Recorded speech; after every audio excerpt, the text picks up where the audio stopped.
누가복음 6장 27절로 36절의 말씀 우리 함께 읽겠습니다. 누가복음 6장 27절입니다. 그러나 너희 듣는 자에게 내가 이르노니 너희 원수를 사랑하며 너희를 미워하는 자를 선대하며 너희를 저주하는 자를 위하여 축복하며 너희를 모욕하는 자를 위하여 기도하라. 너희 뺨을 치는 자에게 저 뺨도 돌려대며 내 겉옷을 빼앗는 자에게 속옷도 거절하지 말라. 내게 구하는 자에게 주며 내 것을 가져가는 자에게 다시 달라 하지 말며 남에게 대접을 받고자 하는 대로 너희도 남을 대접하라. 너희가 만일 너희를 사랑하는 자만을 사랑하면 칭찬받을 것이 무엇이냐. 죄인들도 사랑하는 자는 사랑하느니라. 너희가 만일 선대하는 자만을 선대하면 칭찬받을 것이 무엇이냐. 죄인들도 이같이 하느니라. 너희가 받기를 바라고 사람들에게 구워주며 칭찬받을 것이 무엇이냐. 죄인들도 그만큼 받고자 하여 죄인에게 구워주느니라. 오직 너희는 원수를 사랑하고 선대하며 아무것도 바라지 말고 구워주라. 그래야면 너희 상이 클 것이요 또 지극히 높으신 이의 아들이 되리니 그는 은혜를 모르는 자와 악한 자에게도 인자하시니라. 너희 아버지의 자비로우심 같이 너희도 자비로운 자가 되라. 아멘. 할렐루야. 한번 우리 앞뒤자 옆에 서로 인사하시죠. 하나님 당신을 사랑하십니다. 우리 한 번만 더 인사하시죠. 무더위에 건강하세요. 한번 고백하겠습니다. 나는 복받은 사람입니다. 우리 교회는 복받은 교회입니다. 네, 하나님의 은혜가 늘 우리 삶 가운데, 가정 가운데, 교회 가운데 눈동자처럼 지키시고 보호하시는 은혜가 함께하는 줄로 믿습니다. 오늘은 흔들지만 흔들리지 않는 사람이라는 제목으로 말씀을 전하겠습니다. 오늘 함께 우리가 읽은 본문은 굉장히 좀 익숙한 본문이죠. 마치 산상수훈의 한 구절과 같은 그런 구절입니다. 원수를 사랑하라, 미워하는 자를 선대하라, 그리고 저주하는 자를 축복하라 등등 마치 산상수훈에서 나오는 이야기와 되게 이제 흡사한 이야기입니다. 자, 원수를 사랑하십니까? 나를 미워하는 자를 선대하십니까? 그리고 못되게 구는 사람, 나에게 못되게 구는 사람에게 그 사람 축복하십니까? 사실 이게 옳다는 것은 알지만 이렇게 살기가 사실 참 쉽지 않죠. 마음은 온유로되 참 육신이 약해서 이렇게 살기가 참 쉽지 않지 않습니까? 어떻게 하면 이렇게 살 수 있을까요? 스가랴 4장 6절에 보면 이는 힘으로 되지 않고 능으로도 되지 않고 오직 나의 영으로 된다 주님이 말씀하세요. 무엇보다 이렇게 주님이 말씀하신 대로 살려면 그 무엇보다도 성령으로 충만해야 할 줄로 믿습니다. 왜 우리가 말씀 생활, 기도 생활을 힘써야 하고 왜 우리가 늘 하나님께 머리를 숙여 이렇게 예배하기 힘써야 합니까? 그래야 하나님과 초점이 맞고 그래야 위로부터 부어지는 힘과 능력으로 우리가 이 땅을 살아갈 수 있기 때문입니다. 늘 말씀 생활 이렇게 참 무덥고 힘들고 어려울 때 참 이렇게 참 지칠 때 말씀 생활, 기도 생활이 게을러지기 쉽잖아요. 하지만 은혜 생활 이 무더위에도 잘 감당하셔서 성령으로 충만하시기를 소망하고 기도합니다. 성령으로 충만하면 그러면 그냥 다 돼버리는 거예요. 모든 문제의 해답이 성령 충만입니다. 근데 오늘 우리 같이 읽은 본문에는 한 가지 팁을 더 힌트를 더 주고 있는데요. 오늘 본문 35절을 보면 원수를 사랑하고 미운 사람에게 선을 행하려면 어떻게 되느냐? 아무것도 바라지 말라는 거예요. 바라지 말고 하면 된다는 거예요. 다른 사람에게 내가 밥을 사주거나 커피를 사주거나 내가 그 사람 어려운 거 이렇게 막 도와줬습니다. 그러면 어떠냐면 나도 모르게 내 마음속에 이렇게 보상을 바라는 그런 마음이 스물스물 이렇게 올라오기도 합니다. 가장 기본적으로는 감사죠. 고맙습니다라는 감사를 바라게 되고요. 칭찬을 바라게 되고요. 더 적극적으로는 보상이 좀 있었으면 좋겠다. 그런 마음이 우리 속에 가득하다는 거예요. 산상수훈에 보면 산상수훈에 보면 뭐라고 그러냐면 너는 구제할 때 오른손이 하는 것을 왼손이 모르게 하라. 주님이 이렇게 말씀하시잖아요. 자, 한번 제가 여쭤볼게요. 오른손이 하는 거 왼손이 모를 수 있어요, 없어요? 혹시 오른손이 하는 거 왼손이 모르시는 분 계십니까? 이게 머리에서 뇌에서 인식을 하고 있기 때문에 오른손이 하는 거 왼손이 모를 수가 없겠죠. 그럼에도 불구하고 이렇게 주님이 오른손이 하는 것을 왼손이 모르게 하라라고 말씀하시는 것은 내가 만약 누군가를 구제했다면, 내가 누군가를 도왔다면 그거 기억하라는 거예요, 기억하지 말라는 거예요? 머리에서 잊어버리라는 거예요. 구제했으면 그 잊어버리라는 거예요. 선을 행하고 나서 왜 잊어버려야 됩니까? 그거 기억하고 있으면 나도 모르게 뭐가 자꾸 올라온다고요? 가장 기본적으로는 감사, 더 적극적으로는 칭찬, 그리고 극단적으로는 뭘 원하는 거예요? 보상을 원하는 그런 마음이 우리 속에 올라와요. 근데 사실 사람 마음이 다 똑같지 않죠. 다른 사람은 내가 원하는 만큼 나에게 칭찬을 해주거나 보상을 해주거나 그러지 않죠. 내가 바라는 대로 그 사람이 잘 해주지 않거든요. 그래서 어떻게 되냐면 실망하게 된다는 거예요. 기대가 크면 뭣도 같이 커지는 거예요? 실망도 같이 커지는 거예요. 왜 실망이 커져요? 내 마음처럼 그 사람이 하지 않기 때문에 그래요. 그래서 내 마음대로 그 사람이 해주기를 바라는 건 그건 좀 어리석은 거예요. 그렇게 되지 않기 때문입니다. 잠언 27장 2절을 보면 이렇게 말씀합니다. 너는 스스로를 칭찬하지 말고 남이 너를 칭찬하게 하라. 자기 입으로 자기를 칭찬하는 게 옳지 않다. 주님이 이렇게 말씀하세요.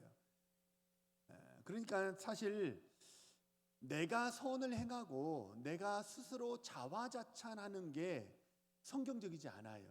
그 반드시 내가 선을 행하고 나서 자화자찬하잖아요. 그러면 어떻게 되냐면 내가 행한 선이 변질됩니다. 선이 반드시 변질돼 가지고 그게 상이 없어요. 이 땅에서 상을 받아버리면 하늘에서 받을 상이 없기 때문에, 그리고 내가 행한 선이 변질되어 버리기 때문에, 그러니까 어떻게 하라고 그러냐면 너는 너 스스로 칭찬하지 말아라 이렇게 말한다는 거예요. 하지만 타인으로 너를 칭찬하게 하라 그래요. 그러니까 다른 사람이 나를 칭찬하는 것은 성경적으로 가능해요, 불가능해요? 그건 가능한 거예요. 나는 나 스스로를 칭찬하지 말아야 됩니다. 근데 다른 사람이 무언가를 잘하는 걸 봤다면 꼭 그냥 지나치지 마시고 덕담하시고 칭찬하시는 우리 신실한 주의 백성들 모두 되시기를 소망하고 축복합니다. 다른 사람이 잘하는 것을 덕담하고 칭찬하는 건 성경적인 거예요. 내가 나를 칭찬하는 것은 훼손하게 되고 변질되게 하지만 다른 사람을 향한 칭찬은요, 꼭 기억하세요. 다른 사람을 칭찬하잖아요. 그러면 그 칭찬이 치유를 불러옵니다. 치유를 불러오고 회복을 불러오고요, 부흥을 불러오고 하나님의 불이 막 이렇게 타오르게 해요. 부흥을 불러온다는 거예요. 부흥은 막 숫자가 많아지는 걸 부흥이라고 하지 않고, 부흥은 아나자오, 이렇게 마음에 하나님의 불이 타오르는 거, 그걸 부흥이라고 그러거든요. 어떻게 되느냐? 칭찬하고 격려하면 어떻게 되느냐? 하나님의 불이 막 타오르게 된다는 거예요. 그러니까 칭찬과 격려는요, 성령이 역사하게 하시는 통로가 되는 줄로 믿으시기를 바랍니다. 그래서 내가 나에게는 칭찬하지 않아요. 그러니까 내가 나를 칭찬하지 말라고 그랬다고 다른 사람도 잘하는 거 보면 그 당연한 거지. 뭐 그거 하는 거 뭐 대단한 일이라고. 이렇게 다른 사람이 잘한 것에서 이렇게 무심하게 지나치면 안 돼요. 그러면 완전 무미건조한 사회가 된다는 거예요. 그래서 다른 사람이 잘한 거 보면 꼭 덕담하시고 칭찬하시기를 바랍니다. 우리 사랑하는 모든 성도님들 입술에 축복의 언어가 가득하기를 소망합니다. 그러면 우리 입술에 있는 그 축복의 언어를 통해서 반드시 성령께서 역사하시고 회복시키시고 은혜를 주실 줄로 믿습니다. 창세기 12장을 보면요, 창세기 12장을 보면 하나님이 아브라함을 불렀는데, 하나님이 아브라함을 불러서 갈대아 우르를 떠날 때 5절에서 10절을 보면 단번에 어디 좋은 장소에 정착한 게 아니고 이렇게 여러 군데를 여러 장소를 이렇게 돌아다니면서 아브라함이 이사를 여러 번 했다. 성경은 기록합니다. 자, 거기 5곳을 보면요. 자, 5절은 마침내 가나안 땅에 들어갔어요. 그러니까 가나안 땅 초입에서 이렇게 한동안 살았습니다. 근데 그 다음에 어디로 갔냐면 세겜 땅 모래 상수리 나무 근처로 이르렀어요. 근데 거기서도 정착이 됐냐? 그렇지 않아요. 거기서 제단을 쌓은 다음에 베델 동쪽 산으로 옮겨서 거기서 또 제단을 쌓았어요. 그리고 남방으로 옮겨갔고요. 그 다음에 애굽으로 갔어요. 아브라함이 이게 여러 번 이사를 다녔는데요. 이사 다녔던 곳을 보면 어떠냐면 물이 있는 곳도 있지만 물이 없는 곳도 있었어요. 평지도 있었지만 산지도 있었습니다.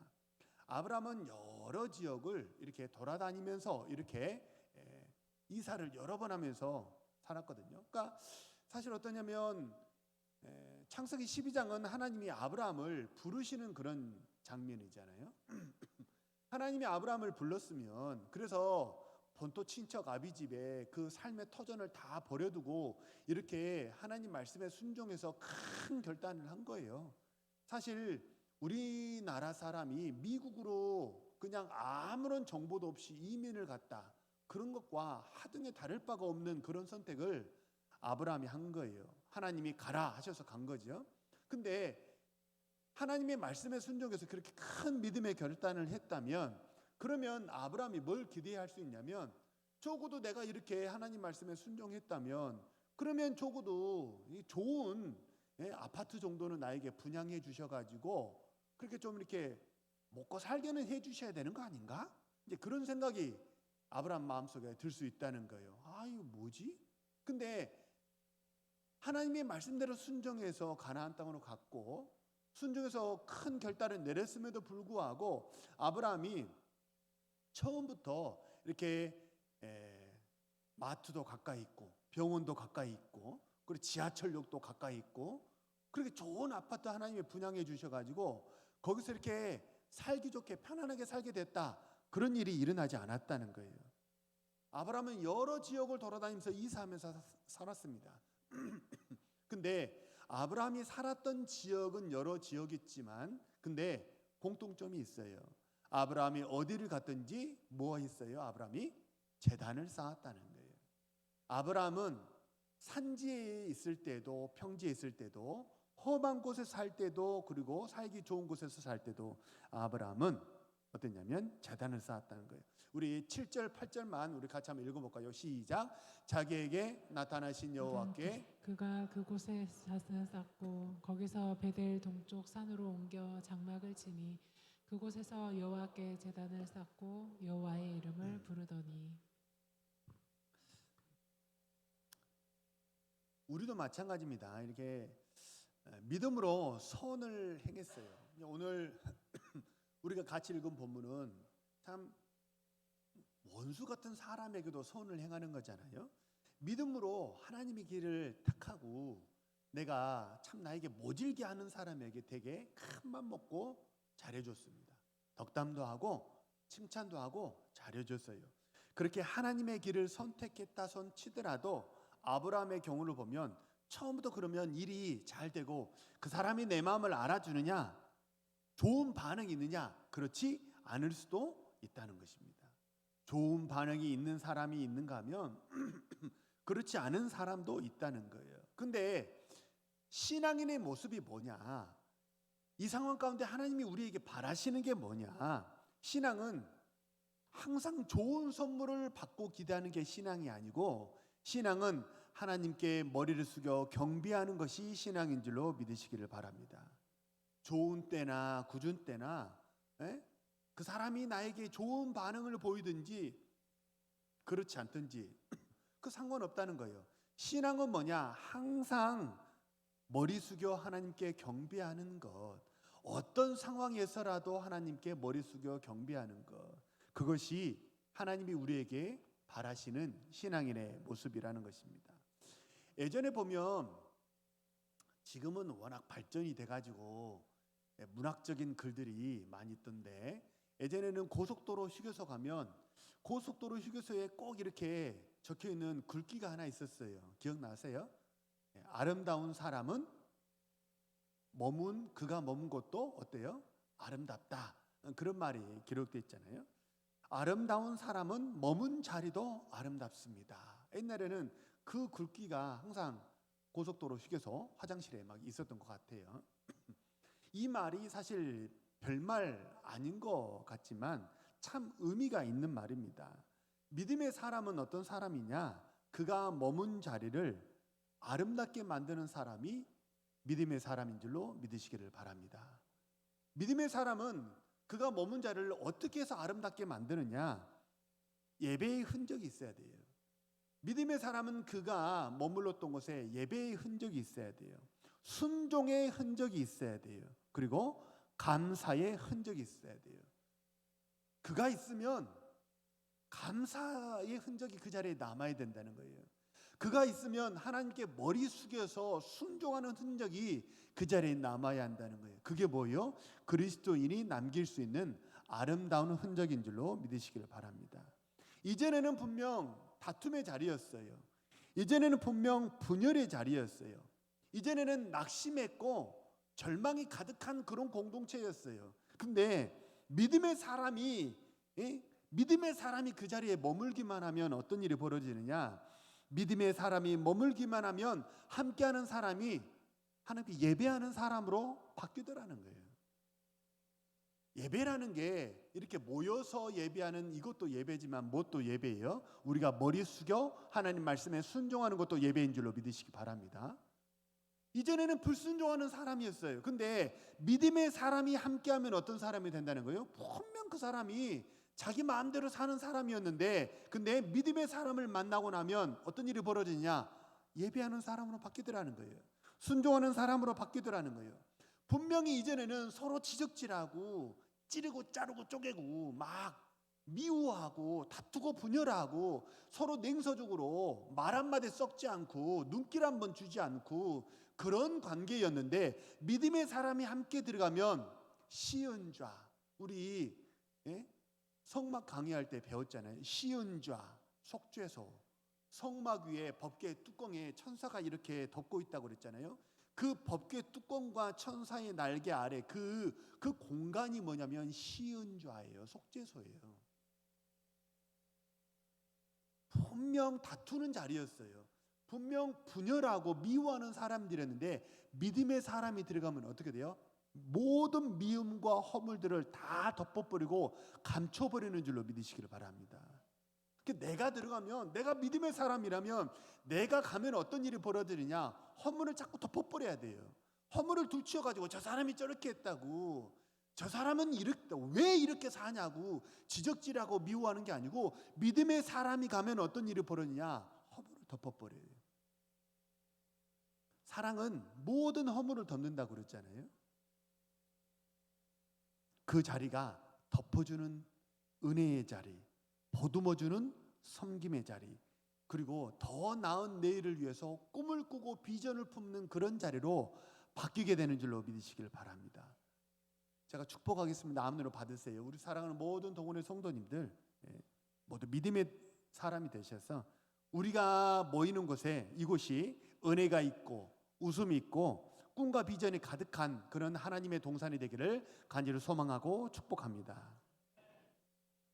그 파나소닉을 만들었던 마쓰시다 고노스케 제가 몇 번 소개해 드린 적이 있는데요. 그 파나소닉을 창시했던 그 마쓰시다 고노스케는 항상 입버릇처럼 세 가지 감사를 말하곤 했다고 해요. 첫 번째 감사는 내가 15살이 되기 전에 양부모님이 모두 돌아가셨다.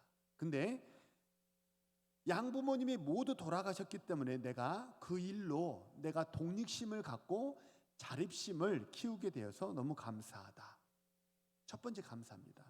두 번째 감사는 이렇게 내가 어려서부터 고아로 고생하면서 자라다 보니까 사실 고아는 먹는 게 부실하잖아요. 그래서 몸이 허약 체질이었는데 근데 몸이 약했기 때문에 나는 내 몸 관리에 대해서 더 신경 쓰게 되었고 지금처럼 이렇게 건강하게 되었다. 이 감사를 말할 때 마스시다 고노스케의 나이가 94세였습니다. 근데 94세였는데 그 당시에도 그는 왕성하게 사회생활을 하고 있었어요. 어려서 고아가 먹으면 얼마나 먹었겠어요. 지금의 고아하고 옛날 고아하고 우리 아버지 세대 고아하고는 그 고아라는 말이 주는 무게감이 너무 다르잖아요. 먹지 못하고, 그렇죠? 자지 못하고, 이렇게 영양소가 공급이 되지 않아서 면역력이 엄청 약했는데, 그래서 내가 몸이 허약하니까 나는 내 몸이 약하다는 걸 알고 더 건강하게 내 몸을 관리하려고 애를 썼다. 그래서 나는 이 나이에도 이렇게 건강한 사람이 되었다. 두 번째 감사였습니다.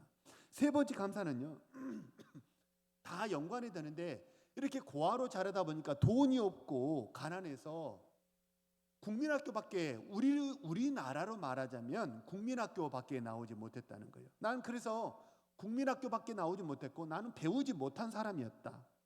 그래서 나는 못 배웠기 때문에 나는 다른 사람에게 항상 배우려고 했다.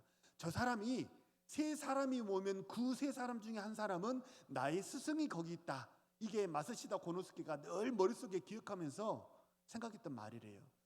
세 사람이 모이면 그 중에 내 스승이 있다. 저 사람한테 배울 게 뭐지?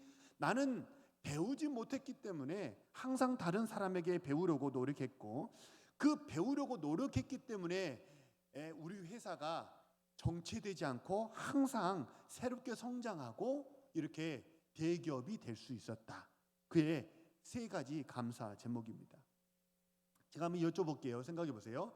자, 양부모님이 15살 되기 전에 돌아가셨다. 고아가 됐다는 거예요. 그리고 몸이 엄청 약했다. 그리고 나는 국졸이었다. 배우지 못했다. 이 세 가지 공통점이 있어요. 뭘까요?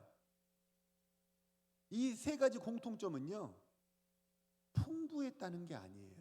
뭔가 부족하고 결핍이 되고 어려웠다는 거예요. 그게 이 세 가지 감사의 공통점입니다. 부족하고 결핍했어요. 그러면 보통 사람 같으면 부족하고 결핍했기 때문에 뭐 하게 돼요? 보통 사람 같으면 부모가 없어서 내가 이렇게밖에 살지 못한다고, 나는 불행한 인생이라고 자기 인생을 저주하고 원망합니다. 부모님이 나에게 영양소를 제때 공급해 주지 않고 밥 먹여 주지 않고 영양제 먹여 주지 않고 고기 사 주지 않아서 난 내 몸이 약하다. 그래서 나는 몸이 약하니까 내 인생은 불행하다. 나는 배우지 못했기 때문에 나는 불행하다. 항상 불행하다, 불행하다, 불행하다. 보통 사람 같으면 이 세 가지 감사 제목이 다 세상을 원망하고 내 인생을 원망하고 저주하고 그렇게 미워할 만한 그런 제목이었다는 거예요. 근데 마스시다 고노스케는 어떠냐면, 나를 둘러싼 이 세상의 반응, 나를 둘러싸고 있는 상황, 환경, 이것에 목숨 걸지 않았어요. 거기에 그들의 반응에 내 인생이 휘둘리지 않았다는 거예요. 우리도 마찬가지입니다. 살다 보면 여기 계신 분들 중에 좋은 환경에서 태어나서 좋은 옷 입고 좋은 상황에서 항상 사람들에게 좋은 반응을 받으면서 그렇게 살아가시는 그런 유복한 분, 아주 평안하기만 하셨던 분, 그런 분이 어디 있겠습니까? 그렇죠? 다 어려움이 있고 참 이렇게 다른 사람에게 말하기는 좀 그래도 가족끼리 또 부부간에 앉아가지고 참 내가 어렸을 때 고생했던 거 생각하면 말이야 라고 점점점 말을 하기 시작하면 한없이 말할 수 있을 정도로 다들 고생하고 힘겹게 세상을 살아오셔서 오늘 여기까지 오지 않으셨습니까? 근데 다 힘겹고 어려웠잖아요. 저도 마찬가지예요. 참 제가 태어날 때 우리 집이 제일 가난했대요. 그래서 저는 심지어 100일 사진, 돌 사진도 없어요. 우리 형제간들은 다 있는데 옛날에 남자 사내아이 태어나면 사진관에서 의자에 앉혀가지고 옷 다 벗겨놓고 그리고 막 사진 찍은 그런 사진이 옛날에 있었잖아요. 저는 그게 없어요. 어렸을 때는 되게 그게 조금 마음이 좀 그렇더라고요. 아유, 나도 사진 한 컷 좀 찍어주지 우리 엄마 아빠는. 근데 다 어렵게 살았단 말이에요. 근데 내가 겪은 어려움보다 더 많고 더 풍성하게 압도적으로 부어주시는 하나님의 은혜가 더 컸는 줄로 믿습니다. 그게 제가 백일 사진, 돌 사진은 없어도요, 하나님이 내 인생에 부어주신 은혜가 더 컸기 때문에 오늘 이만큼 제가 하나님의 은혜를 누리며 살았는 줄로 믿습니다. 우리 성도님들도 삶 가운데 힘들고 어려운 일이 다 있으셨겠지만, 그러나 그 고난보다 더 큰 은혜를 하나님이 부어주셨기 때문에, 그렇기 때문에 오늘 우리가 이렇게 평안하게 예배할 수 있는 줄로 믿습니다. 우리가 어디에 초점을 맞춰야 되느냐? 상황보다, 반응보다 하나님께 초점을 맞추며 살아가시는 우리 신실한 주의 백성 되시기를 소망합니다. 하나님께 초점을 맞추면 어떻게 되느냐? 그러면 비로소 형통하게 됩니다. 형통이란 히브리 말이 살라흐입니다. 살라흐라는 말이 이제 형통이라는 말인데, 이 말의 첫 번째 뜻이 뭐냐면요, 잘 되다라는 뜻입니다. 우리가 이제 대부분 형통하다라는 말을 잘 되다 그런 의미로 알고 있잖아요. 근데 두 번째 뜻이 뭐냐면요, 앞으로 나아가게 하다라는 뜻이 살라흐예요. 하나님을 향해서 앞으로 나아가게 하고, 막혀 있는 것이 있다면 그 막혀 있는 것을 어떻게든지 뚫고 앞으로 나아가게 하는 것, 그것이 형통, 살라흐라는 것입니다. 예를 들어 평안한 가정에서 모태신앙으로 자라가지고 신실한 교회 일꾼이 되었습니다. 그 사람은 형통한 사람인 줄로 믿습니다. 왜 형통한 사람이라고 말하는 거예요? 평안한 가정에서 그렇게 평안하게 자랐기 때문에 형통한 게 아니고, 그가 신실한 하나님의 사람이 되었기 때문에 그는 형통한 사람인 줄로 믿습니다. 하지만 반대의 경우도 있다는 거예요. 요셉처럼 집에 가봤더니, 태어나 봤더니 어머니가 4명이나 있어요. 집에 어머니가 4명이나 되는 그런 복잡한 가정사가 있었어요. 그리고 살인, 살해 위협, 인신매매, 누명, 배신, 이런 험한 일들이 인생 속에 계속 반복이 되는 그런 어려움이 그에게 있었습니다. 하지만 그는 이런 어려움이 있었기 때문에, 마치 마스시다 고노스케처럼 이런 어려움이 있었기 때문에 더욱더 그는 하나님을 견고하게 꽉 붙잡는 그런 인생이 되었습니다. 그는 형통한 사람이었다. 성경은 그렇게 말해요. 애굽의 총리가 되었기 때문에, 출세했기 때문에 형통한 사람이라고 성경이 말하는 게 아니에요. 요셉이 형통한 사람이라고 말하는 이유는 그가 총리가 되었기 때문이 아니라, 그가 그 어려움 때문에 하나님을 꽉 붙잡는 사람이 되어서, 그 어떤 어려움도 이제는 요셉을 흔들 수가 없는 그런 견고한 믿음의 사람이 되었기 때문에 요셉이 형통한 사람이 되었는 줄로 믿습니다. 세상에 보면요, 제가 이제 오랫동안 목회하면서 성도님들을 만나서 이렇게 보면요, 어떤 분은 되게 유복한 가정도 있고, 되게 물질도 많고, 되게 직장도 막 되게 좋은 사자 붙은 분들도 계셨고요. 그리고 남들이 다 부러워할 만한 그런 좋은 직장에 다니시는 그런 분들도 계셨고요. 그리고 가정이 되게 화목한 그런 분들도 계셨어요. 근데 참 물음표가 생기는 게 뭐냐면요, 가정에 분명 물질이 많아요. 돈이 많아요. 집에 물질이 많은데 앞으로 전진해야 될 것 같거든요. 근데 뒤로 후퇴하시는 분들이 의외로 많아요. 좋은 직장에 다닙니다. 그러면 앞으로 전진해야 될 것 같은데 뒤로 후퇴하시는 분들이 의외로 많아요. 가정이 되게 화목해요. 그러면 앞으로 전진해야 될 것 같은데 뒤로 후퇴하는 분이 의외로 많습니다. 우리 그리스도인은 어떤 사람이에요? 좋은 것이 나에게 독이 되어서 후퇴하게 하는 게 아니고, 험한 일이라도, 그 험한 일이라도 예수를 믿기 때문에, 우리가 예수 그리스도를 꽉 붙잡기 때문에 평안할 때는 평안한 대로 하나님께 감사하고, 혹시 상황이 어렵더라도, 감정이 복잡하더라도, 그 상대방의 반응이 좋지 않더라도 우리가 하나님을 꼭 붙잡고 있기 때문에, 우리의 영원한 안전벨트 되시는 그 하나님을 꽉 붙잡고 있기 때문에 우리는 앞으로 전진하는 사람이 바로 우리 그리스도인인 줄로 믿습니다. 그래서 우리는 어떤 사람이냐면, 그 나에게 주신 하나님이 나에게 주신 그 작은 축복이 그 축복에 정신 팔려서 하나님으로부터 멀어지는 사람이 아니라는 거예요. 뒤로 후퇴하는 사람이 아니라는 거예요. 좋은 일은 좋은 일대로 하나님께 나아가는 순풍이 되어지고, 그리고 험난한 풍랑이라도 그 풍랑 때문에 하나님을 더 견고하게 꽉 붙잡는 그런 계기가 되어서 모든 일을 통해서 하나님을 더 깊이 만나고 하나님을 더 잘 섬기는 그런 복된 신실한 주의 백성들 모두 되시기를 소망하고 축복합니다. 세상은 극단적으로 치우쳐 가고 있어요. 더워도 너무 덥고요. 비가 오면 너무 많이 오고요. 서로 상호 이렇게 좀 평안하게 잘 지내자 그런 건 없어요. 내가 살기 위해서 너희들은 더 이렇게 해야 돼라고 강요하고 윽박지르는 뭔가 극단적으로 치우쳐가는 그런 세상에 우리가 살고 있습니다. 상황이 우리를 흔들어요. 그 상황은 우리에게 부정감정을 자꾸 불러일으킬 수 있습니다.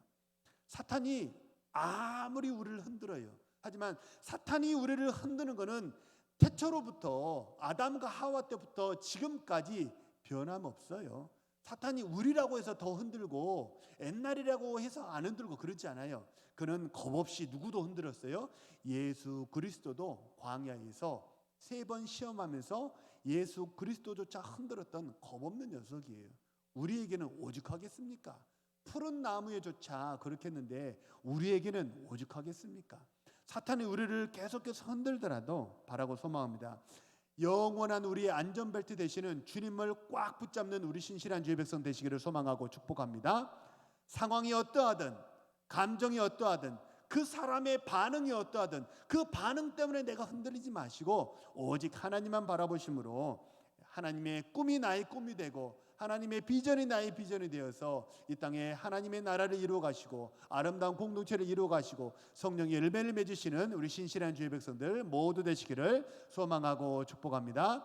우리 주신 말씀을 놓고 한번 하시면서 통성으로 기도합니다.